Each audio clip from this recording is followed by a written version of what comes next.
শনিবারের বৃষ্টি ভেজা সন্ধ্যায় দেশ পাবলিকেশনের হল ঘরে প্রকাশিত হলো কবি প্রীতি সেনালের নতুন কবিতার বই ভিয়া দলোরোসা।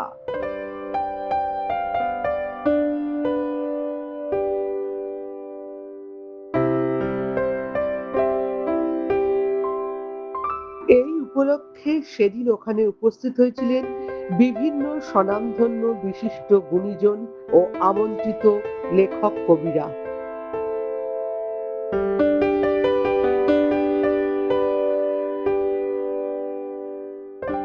শ্রদ্ধেয় পবিত্র সরকার স্যার, সুধাংশু শেখর দে মহাশয়, শ্রদ্ধেয়া উর্মিমালাদি প্রমুখ বিশিষ্ট গুণীজনের হাত দিয়ে বইটির উদ্বোধন হয়। ক্রসটাকে নিজেকে বয়ে নিয়ে যেতে হয়। আধুনিক সাহিত্যের একটি বিশেষ বৈশিষ্ট্য, তার মধ্যে প্রতীকের ব্যবহার। তো ভিয়া দলোরোসা বোধহয় একটি প্রতীক, যেখানে কোথাও সেই প্রতীকটি আমাদের প্রত্যেকের জীবনের সঙ্গে জড়িত। আমরা অনুষ্ঠান এগিয়ে নিয়ে যাব। মঞ্চে উপবিষ্ট বিশিষ্ট গুণীজনরা বই পড়ার গুরুত্ব ও কবি প্রীতি সান্যাল সম্পর্কে বলেন। গান ও কবিতা পাঠে সন্ধ্যা জমে ওঠে। আমারে করো তোমার বিনা, লহ গো লহ তুলে।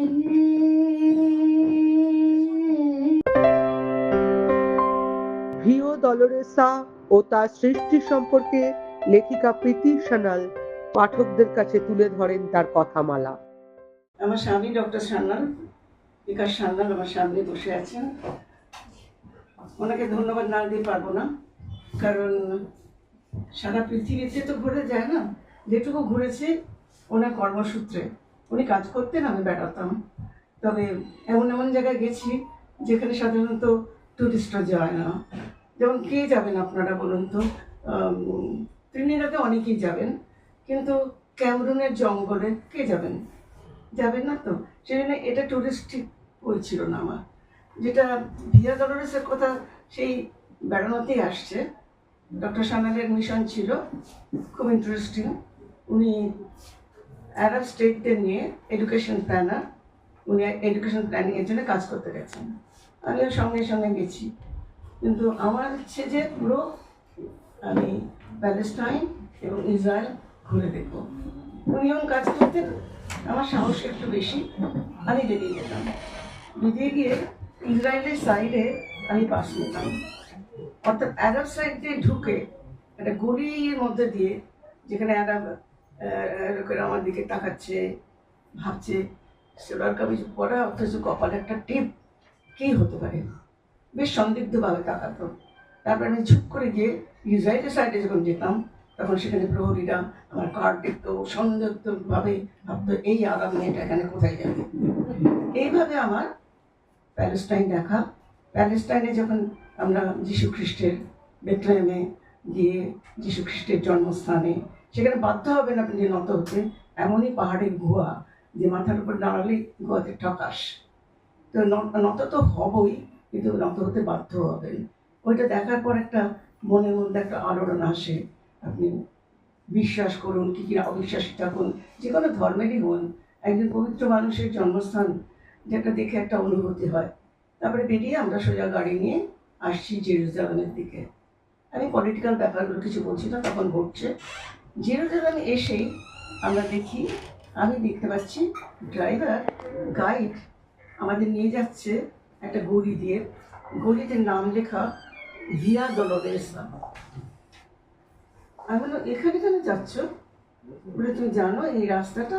আমি না, তাহলে তোমায় জিজ্ঞেস করবো কেন।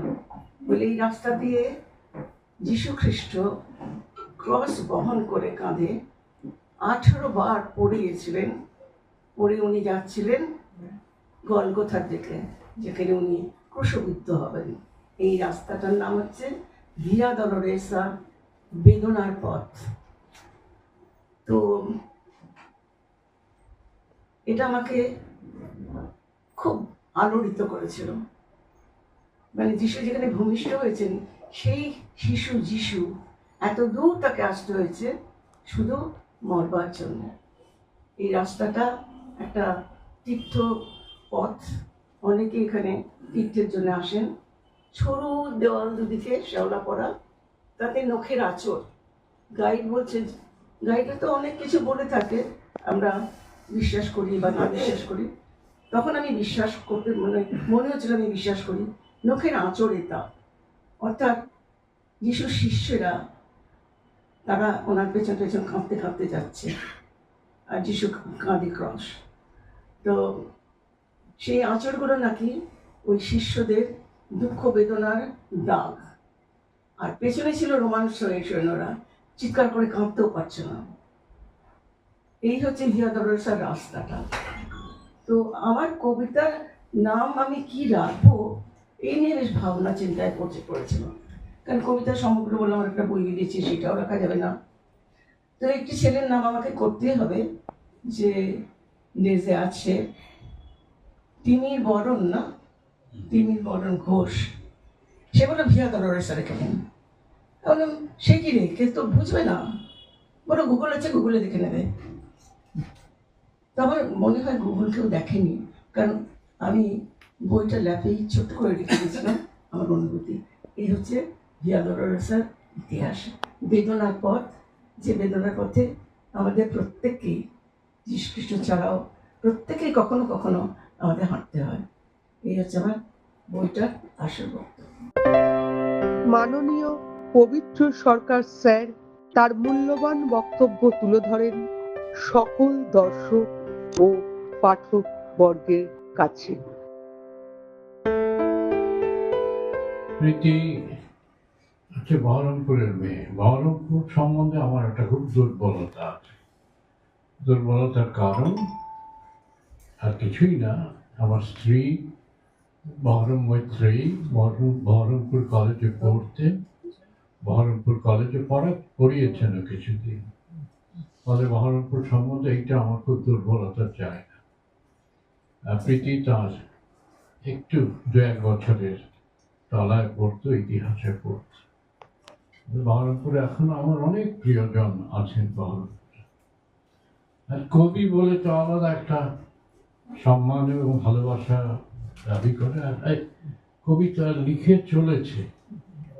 এই যে ব্যাপারটা, যে সব সময়ে পৃথিবীটাকে দেখছে শব্দের, সুন্দর শব্দের চোখ দিয়ে, সুন্দর শব্দ সাজিয়ে সে পৃথিবীটাকে দেখছে, এটা কিন্তু মানুষের একটা ক্ষমতা।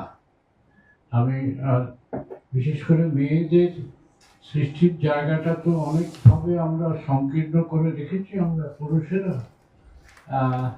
তাদের নানা কাজ, নানা নামও ভালোবাসা। মমার্তের দেয়ালে 300টি ভাষায় ভালোবাসার শব্দটি উৎকীর্ণ। আমাদের পৃথিবীকে আমরা খুব ভালোবাসি, আর সকলেই ভালোবাসা শব্দটির ভালোবাসায় রয়েছে। ভালোবাসি, মুঠো মুঠো পাইনি কখনো, হৃদ চৌকাঠে রাখাছি তীব্র বাসনা এখনো। ভালোবাসা বড় আকাল সময়ে, চড়া দামেও পাবে না তাকে ঘরে বা বাইরে, পাবে না বাজারে হাটে আলু পেঁয়াজ বিকোচ্ছে যেখানে। এত দেশ প্রকাশনীর শ্রদ্ধেয় সুধাংশু শেখর দে মহাশয় তার বক্তব্যের মাধ্যমে বই পড়ার গুরুত্ব ভারী সুন্দরভাবে দর্শক ও পাঠকদের মধ্যে তুলে ধরেছিলেন, যা সত্যি মনকে আলোড়িত করেছিল। আজকে আপনাদের উপস্থিতি দেখে আমার খুব আনন্দ হচ্ছে যে একটা বই প্রকাশ অনুষ্ঠানে আপনারা তো দূর দূরান্ত থেকে এসছেন কলেজটিতে। সত্যি আসা যাওয়াটা আজকাল খুব সমস্যা, আর মঞ্চে যাদের পেয়েছি তার কি বলবো, যে আরও আনন্দিত যে একটা বই প্রকাশ অনুষ্ঠানে সবাই যেভাবে বললেন সেখানে আমার বলার কিছু নেই। কিন্তু বই প্রকাশ করতে গিয়ে আমাদের এখন অনেক রকম সমস্যায় আসতে হয়, সেসব কথা বাদই দিলাম। এখন প্রকাশনাটা আমার পরবর্তী প্রজন্ম তারা ধরে নিয়েছে। অ্যাকচুয়ালি আমি 50 বছরের উপর এই প্রকাশনা চালিয়ে এসেছি। এখন অপু, মুন্না, রিদ্ধি এরা বই প্রকাশ করছে এবং ভালোই করছে। চতুর্দিকে রব উঠে গেছে যে বই কেউ পড়ে না, কিন্তু এটা আমি বিশ্বাস করি না। বই মানুষ পড়ে, তার মাধ্যম হয়তো বদল হয়েছে কিছু। যেমন একটু আগে কথা বলছিলাম যে এখন ছোট ছোট পরিবার হয়ে যাচ্ছে, বই উপহারের জায়গা থেকে সরে যাচ্ছে। অনেকে উপহার দিতে, বই উপহার দেওয়ার লজ্জা হচ্ছে, দিতে চান না। আগে যেটা ছিল, কেউ একটা ভালো পড়াশোনা করে এলে, কেউ একটা পাস করলে ভালো, তাকে বিভিন্ন আত্মীয় স্বজন সবাই মিলে কিন্তু তাকে বই উপহার দেওয়া হতো। আমি যেটা বলবো যে বই আবার উপহারের জায়গায় আসুক, আপনার নামটা থাকুক বইয়ের মধ্যে। আপনি নাতনিকে দিলেন না নাতিকে দিলেন, কাকে দিলেন, না আপনার বাবাকে দিলেন কি মাকে দিলেন, আগে সবাইকে বই উপহার দিতেন। সেই জায়গাটাই আবার ফিরে আসা উচিত। এবং প্রত্যেকের বাড়িতে কিন্তু জায়গা কমে গেছে। অনেকে বলেন আমরা ছোটোখাটো ফ্ল্যাট, এত বই কিনে রাখছি কোথায়, যেটা যতটুকুই কিনুন আপনার বসার ঘরে টেবিলে রাখুন। ভালো লাগছে, আমি এটা নিয়ে যাচ্ছি, পরের সপ্তাহে তোমায় পাঠিয়ে দেবো। এই অভ্যাসটুকু আমাদের চলে যাচ্ছে আস্তে আস্তে। সেটা কিন্তু আমরা সরে যাচ্ছি দূরে। আমরা সবাই ভাবছি বই আর কেউ পড়বে না, বই আর কেউ পড়ে না, সব তো মোবাইলের হাতে চলে গেছে। না, মোবাইলও একটা সময় আসছে, টিভির একটা সময় এসেছে। টিভি এখন সবাই আর সিরিয়াল খুব একটা ভালো দেখছে না। আগে তো সন্ধ্যেবেলা হলে, আমি পাড়াগাঁয়ে জন্মেছি, আমি দেশের, আমার রামনগর বাড়ি আমার, নেতালি আমি পাড়াগাঁয়ে দেখেছি যে একটা টিভি একজনের বাড়িতে এসেছে, অন্তত সেইখানে যে প্রায় 15-20টা বাড়ির লোক কিন্তু একটা টিভিতেই দেখত। আর এখন বাড়ি বাড়ি টিভি হয়ে গেছে, কিন্তু একটা টিভিও আমি দেখি না যে সবাই সব সিরিয়ালটাই দেখছে। সেই জায়গা থেকে মানুষ আস্তে আস্তে সরবে। বই পড়া চিরদিন ছিল, বই পড়া চিরদিন থাকবে। আমি বইমেলা করতে গিয়ে দেখেছি প্রতি বছর কিছু না কিছু মানুষ বাড়ছে বইমেলা আসা। সবচেয়ে আশ্চর্য, গত বছর 2025-এ যখন বইমেলা হলো আর কি, তার প্রথম দিকে আমি 4-5 দিন ধরে দেখেছি যে ইয়ং জেনারেশন বই কিনতে বেরিয়েছেন এবং ব্যাগ হাতে করে। বছরটা শুনতে যেরকম ভারী, বহন করা বোধ হয় তার থেকে বেশি ভারী। সেটা যিনি এমন অক্লেশে, এমন সুন্দর করে সৃষ্টিশীলতার মধ্যে দিয়ে বহন করে চলেছেন, তাকে আইকন ভাববো না তো কাকে আইকন ভাববো? কাজে আমার একটা খুব স্পেশাল ভালোবাসা আছে দিদির ওপর। দিদিরও আছে, সেটা বোঝা গেল যখন আমাকে লিখলেন তোমাকে কিন্তু আসতেই হবে। স্বনামধন্য বাচিক শিল্পী, বাঙালির আবেগ, সকলের পরম শ্রদ্ধেয় ও প্রিয় উর্মিমালা বসুর কবিতা শোনার জন্য সবাই মুখর হয়েছিল। আমার তোর নামই দিইনি তখনও, খুকি ডাকেই বুকে দুধ টইটম্বুর। তোর পেট ভরে যেত আর আমার মন ছলছল। এসব সুখবিলাস আমাদের সাজে না। খুকি রে, আমরা যারা পথে ঘাটে বাসা বেঁধে থাকি, বহু পাপ সন্তাপ দেখেছি এই পোড়া চোখে। ভদ্রলোক নাম নিয়ে শয়তানদের ঘোরাফেরা, তাও কত রে মা, আমার ক্ষত বিক্ষত মা। খুকি রে, আমরা তোর নাম মনে ভেবে রেখেছিলাম, হয় নির্ভয়া নয় অভয়া। ওই নামে অত্যাচার অবিচার এসব মাখামাখি ছিল। মুখ করি আমি, মা হয়েও ভেবে দেখিনি ওরা কপাল আমার। অনুষ্ঠানে উপস্থিত ছিলেন স্বনামধন্য জনপ্রিয় অভিনেত্রী দীপান্বিতা দি। তার কাছেও প্রশ্ন রেখেছিলাম বই পড়ার গুরুত্ব সম্পর্কে। তিনি সুন্দরভাবে বললেন, দিদি, আজকে আমাদের প্রিয় প্রীতি সেনালের বই প্রকাশ উপলক্ষে আপনি এসেছেন। আপনাকে সবসময় সমস্ত সৃজনমূলক কাজে আমরা পাই। আমার ছবি, আমার কাহিনী পরিচালনায় ধোঁয়াশাদা মিস্ট্রিতেও আপনি এসেছিলেন, প্রশংসা করেছিলেন, মতামত জানিয়েছিলেন। আপনাকে তো আমরা সবাই চিনি, আপনার সিরিয়াল, আপনার অভিনয়, আপনার সব কিছুই আমাদের কাছে মানে ভীষণ প্রিয়। আপনি একটা আমাদের শ্রদ্ধার জায়গা, আবেগের জায়গা। আজকে জিজ্ঞেস করব এই বই সম্পর্কে। আমরা যে অনেকে বলে না, আমরা বই ভুলে যাচ্ছি, মোবাইলে আমরা বেশি অ্যাডিক্ট হয়ে যাচ্ছি, তবু কিন্তু বই আছে, বই পাড়া আছে, বইয়ের চিরচেনা গন্ধ আছে, বই মেলা আছে। আপনি কি বলবেন, আপনার একটা অভিমত? বই হলো মানে মনের জানলা আর কি। পৃথিবীর সব ভাষাভাষীর লোকেই আমি বলবো যে যতই আমরা এই বিনোদনের দুনিয়ায় চলে যাই না কেন, নেট দুনিয়ায় চলে যাই না কেন, এখন আমরা বলি যে একটা মুঠোফোনের মধ্যেই আমাদের জীবন সীমাবদ্ধ। তা কিন্তু নয়। আমি বলবো যে সব বয়সের লোকই বই পড়ে, একদম ছোট থেকে আরম্ভ করে আমাদের মতো বয়স্ক লোকেরাও। বই পড়ার যে আনন্দ সেটা তো কিছুতেই মোবাইল থেকে পাওয়া যাবে বলে আমার মনে হয় না। আর বই পড়া মানে একটা আবিষ্কারের মতো। আমি তো বলবো যে খুব প্রথিতযশা লেখকদের বই মানে পুস্তক থেকে যে সিনেমাগুলো হয়, সিনেমাগুলো নিশ্চয়ই ভালো, কিন্তু সেই গল্পগুলো বইয়ে পড়তে আরও বেশি ভালো লাগে।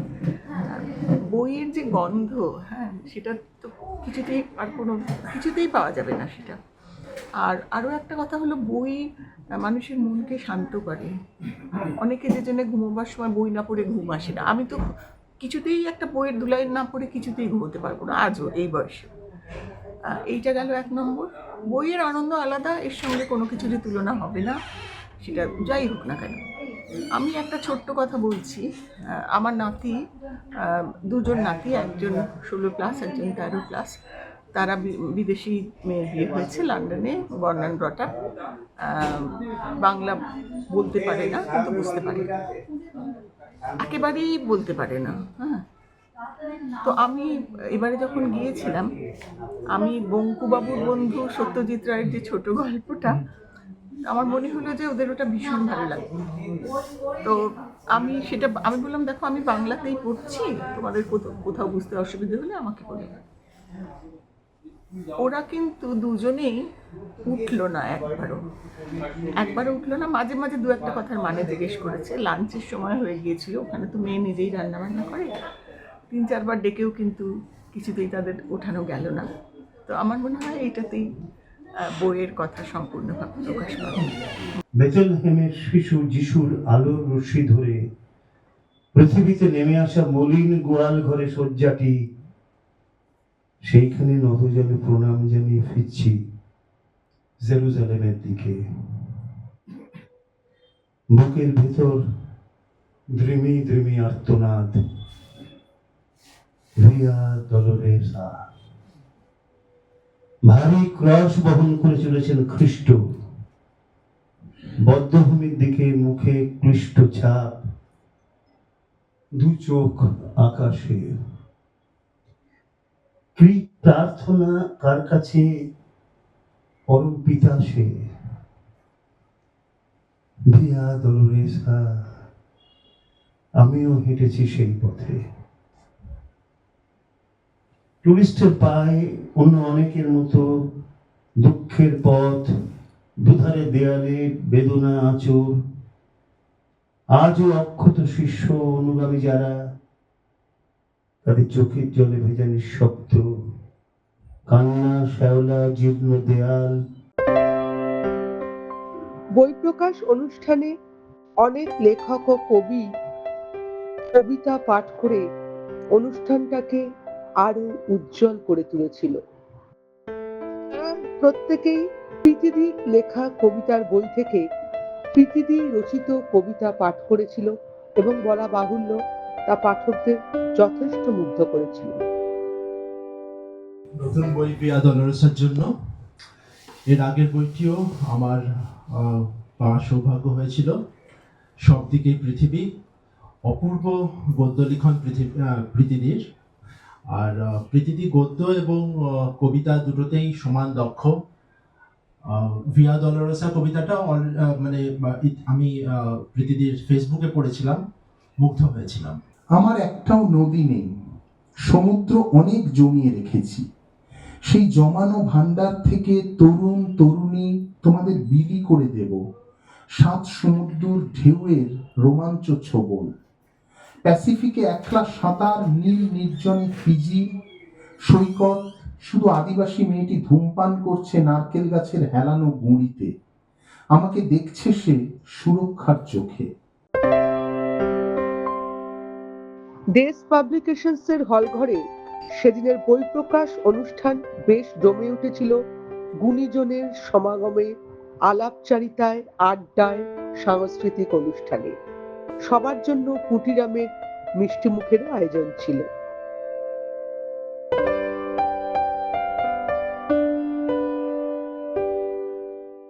এর আগে প্রীতি সান্যালের আরেকটি বই আমরা প্রকাশ করেছিলাম, তার ভ্রমণ বিষয়ে লেখা সব দিকেই পৃথিবী এই নামে। বোধহয় 1 বছর আগে আমরা এই বইটি প্রকাশ করেছি। আর আজকে তার দ্বিতীয় বই কাব্যগ্রন্থ ভিয়া দলোরোসা প্রকাশ অনুষ্ঠান। দেশের এই অনুষ্ঠানে আপনাদের সকলকে শুভেচ্ছা জানাই। দুটি পৃথিবীকে প্রচন্ডভাবেই একটি অন্যরকম অনুভূতি দিয়েছিলেন যখন উনি হাঁটছিলেন জেরুজালেমের পথে, এবং আজকে এই সন্ধ্যাবেলায় জেরুজালেম কোথাও মিলে যাচ্ছে কলকাতার সঙ্গে। এটা বোধহয় প্রীতিদির লেখাতেই সম্ভব। আমি ব্যক্তিগতভাবে মনে করি প্রীতিদি একজন বিশ্বনাগরিক। বিশ্বের নানা পথের খবর পৃথিবীর মাধ্যমে এসে পৌঁছয় আমাদের কাছে। তাই তার এই বইটি বোধহয় তার একটি নবতম সংযোজনা এবং অন্যরকম ভাবে লেখা, যেখানে কোথাও ভিয়া দলোরসা শুধুমাত্র জেরুজালেমে থাকে না, সেটা হয়ে ওঠে আমাদের প্রত্যেকটা মানুষের জীবনের অমোঘ নিয়তি। প্রীতিদির মতো অভিভাবকের আমাদের প্রয়োজন আছে সেই পথ ধরে হাঁটার জন্য। আপনাদের সবাইকে আমার শ্রদ্ধা ও শুভেচ্ছা। সুধাংশুদা এখানে আছেন, ওকেও আমার শ্রদ্ধা এই বইটি প্রকাশ করার জন্য। আর নিশ্চয়ই এই বইটি অনেক পাঠক, অনেক মানুষ যারা ব্যথার পথ দিয়ে নিয়ত হাঁটছেন, হেঁটে চলেছেন, তাদের হৃদয় স্পর্শ করবে। নমস্কার।